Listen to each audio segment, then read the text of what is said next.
Good morning class. बेटा आज हम शब्द भंडार में समरूपी भिन्नार्थक शब्द पढ़ेंगे।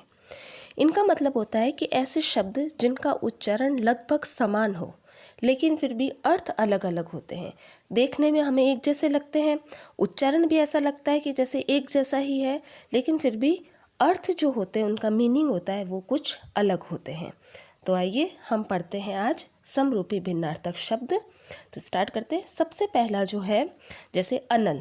अनल का मतलब अग्नि और अनिल का मतलब हवा। अन्न, अन्न का मतलब अनाज और अन्य का मतलब दूसरा। अपेक्षा और उपेक्षा। अपेक्षा का मतलब तुलना, उपेक्षा का मतलब अवहेलना या लापरवाही। अली और आली।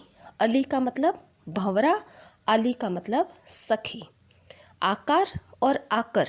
आकार का मतलब रूप, आकर का मतलब आने के बाद। आदि और आदि।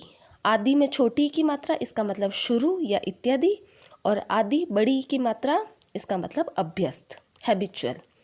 उपयुक्त और उपर्युक्त। उपयुक्त का मतलब ठीक, उपर्युक्त का मतलब ऊपर कहा गया। और और का मतलब तरफ, और का मतलब दूसरा या तथा। कंकाल या और कंगाल। कंकाल का मतलब हड्डियों का ढांचा और कंगाल गरीब।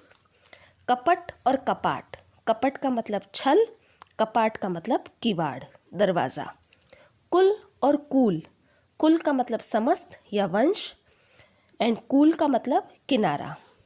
कृपण और कृपाण। कृपण का मतलब कंजूस, कृपाण का मतलब तलवार। कोश और कोश। कोश जिसमें षटकोण वाला श, खजाना, और कोश जिसमें शलगम वाला श, शब्द भंडार। कर्म और क्रम। कर्म का मतलब काम, क्रम का मतलब सिलसिला। ग्रह एंड गृह। ग्रह का मतलब घर और गृह का मतलब नक्षत्र। चर्म और चरम। चर्म का मतलब चमड़ा और चरम यानी पराकाष्ठा यानी हद। चिर और चीर।